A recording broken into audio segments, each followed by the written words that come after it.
بسم اللہ الرحمن الرحیم۔ السلام علیکم ورحمۃ اللہ وبرکاتہ۔ سامعین عزیز وقار، درس قرآن کے سلسلہ میں آج کا ہمارا سبق سورۃ النساء آیت نمبر 90 اور 91 پر مشتمل ہے۔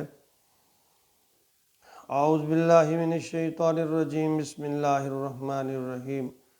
الا الذین یصلون علی قوم بینکم وبینہم میثاق او جاءوکم حسرت صدورہم ان یقاتلوکم او یقاتلوا قومہم ولو شاء اللہ لسلطہم علیکم فلقاتلوکم فإن اعتزلوکم فلم یقاتلوا وألقوا الیکم السلام فما جعل اللہ لکم علیہم سبیلا ستجدون آخرین یریدون ان یأمنوکم ویأمنوا قومہم کلما ردوا الی الفتنة ارکسوا فیہا فإن لم یعتزلوکم ویلقوا الیکم السلام ویکفوا ایدیہم فخذوہم واقتلوہم حیث ثقفتموہم وَأُولَئِكُمْ جَعَلْنَا لَكُمْ عَلَيْهِمْ سُلْطَانًا مُبِينًا۔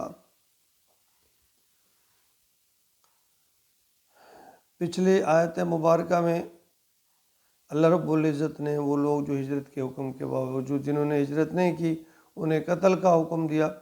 پھر اس کی تفصیل میں ان 3 طرح کے لوگوں کا تذکرہ فرمایا، جن میں سے 2 جو ہیں ان کو قتل سے مستثنیٰ قرار دیا، جن کی تفصیل اس آیت مبارکہ میں ہے۔ فرمایا الا الذین یصلون، سوائے ان لوگوں کے الی قوم جن کا تعلق کسی ایسی قوم سے بینکم و بینہم میثاق، جن کے تمہارے اور ان کے درمیان کوئی معاہدہ ہوا ہے۔ یعنی اس حکم سے صرف وہ منافقین مستثنیٰ ہے جو کسی ایسے قبیلے سے تعلق رکھتے ہیں جن کا تمہارے ساتھ کوئی صلح کا معاہدہ ہو چکا ہے۔ او جاءوکم حسرت صدورہم، یا وہ لوگ جو تمہارے پاس اس حال میں آئیں کہ دل برداشتہ ہوں۔ یا دل برداشتہ استعمال فرمایا ان یقاتلوکم او یقاتلوا قومہم، کہ وہ تمہارے اس ساتھ تم سے لڑیں یا اپنی قوم سے لڑیں۔ یعنی ان میں اتنی جرت نہیں ہے کہ وہ تمہارے ساتھ ہو کر اپنی قوم کے خلاف لڑیں یا قوم کے ساتھ ہو کر تمہارے خلاف لڑیں۔ اللہ فرما رہے ہیں فخذوہم واقتلوہم، تو ان کو پکڑو، قتل کرو، حیث وجدتموہم، جہاں ان کو پاؤ۔ ولو شاء اللہ لسلطہم، اور اگر اللہ چاہتا تو انہیں مسلط کر دیتا، علیکم ولقاتلوکم، اور وہ تم سے لڑتے۔ اللہ فرماتے ہیں اگر اللہ چاہتا تو انہیں تمہارے اوپر طاقت دے دیتا، مسلط کر دیتا، ہمت دے دیتا کہ وہ تمہارے خلاف لڑتے۔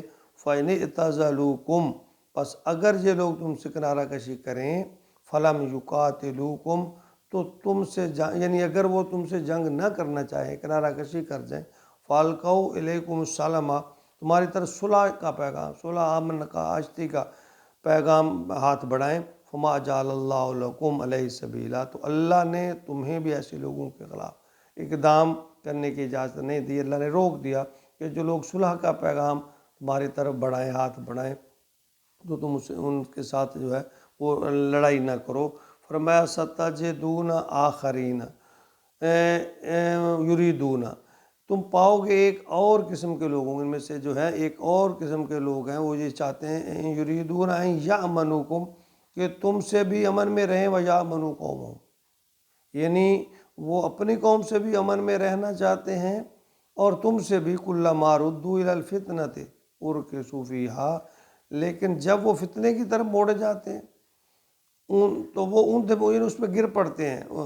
یعنی جب بھی ازمائش کا کوئی وقت آتا ہے تو وہ اوندھے منہ اس پہ گر پڑتے ہیں، جب دیکھتے ہیں کہ اپنی قوم کا پلڑا بھاری ہے تو وہ مسلمانوں کے خلاف جنگ کے لیے ہمارے تیار ہو جاتے، اور کہ ہماری فتح ہوگی، ہمیں بھی مال غنیمت جو ملے گا۔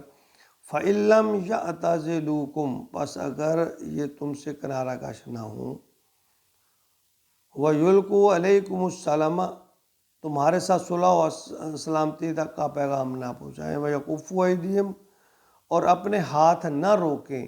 یہ دیکھیں اللہ فرما رہے ہیں کہ ایسے لوگ جو یعنی لڑائی سے کنارہ کشی نہ کریں اور تمہارے ساتھ صلح کا پیغام بھی نہ پیشکش بھی نہ کریں اور اپنے ہاتھوں کو بھی نہ روکیں، فخذوہم وقتلوہم، پکڑو ان کو، قتل کرو، ایسو ثقفتموہم، جہاں تم انہیں پاؤ، وَأُولَئِکَ وَأُولَئِکُمْ جَعَلْنَا لَکُمْ عَلَیہم سُلْطَانًا مُبِینًا، یہ وہ لوگ ہیں جن کے خلاف ہم نے تمہیں قوت عطا فرمائی ہے، واضح کھلی، یعنی ہم ایسے لوگوں کے معاملے میں ہم نے تمہیں کھلا اختیار دیا ہے کہ تم ان کے خلاف اقدام کرو۔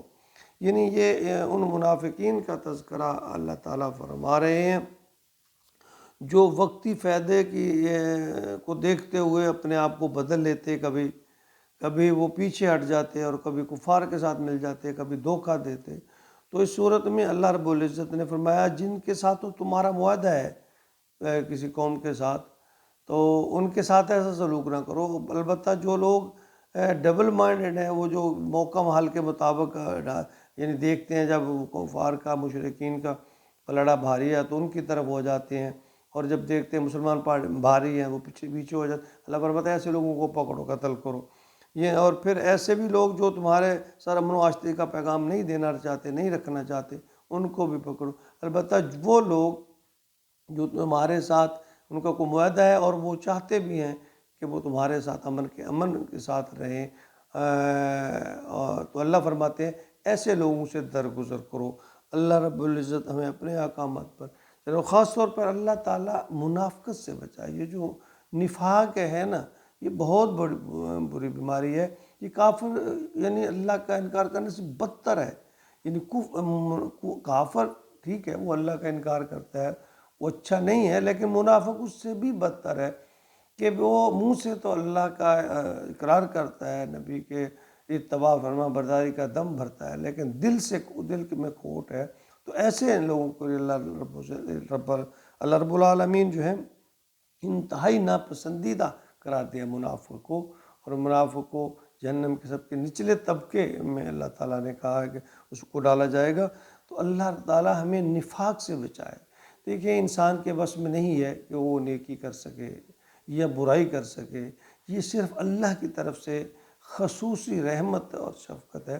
اور پچھلے سبق میں بھی میں نے یہ عرض کی تھی کہ ہمیں اللہ سے ہمیشہ دعا کرتے رہنا چاہیے، اللہ تعالیٰ ہمیں نفاق سے بچائے، اللہ تعالیٰ ہمیں صراط مستقیم پہ ہر دم، یہی تو تقویٰ ہے کہ بس ہر دم اللہ سے ڈرتے رہیے، خوف کرتے رہیے، اور اللہ تعالیٰ ہمارے اندر پیدا کر دے یہ چیز، تقویٰ پیدا کر دے، اپنا ڈر، اپنے خوف، اور اس کے ساتھ ساتھ اللہ اپنی محبت پیدا کر دے کہ ہم ہر وقت اللہ کی یاد میں رہیں، اور ہر وقت کوئی بھی کام کرنے سے پہلے یہ ضرور سوچیں کہ اس میں اللہ کا حکم ہے یا نہیں ہے، یا اللہ کا کیا حکم ہے، یا اللہ کے نبی کا کیا عمل ہے۔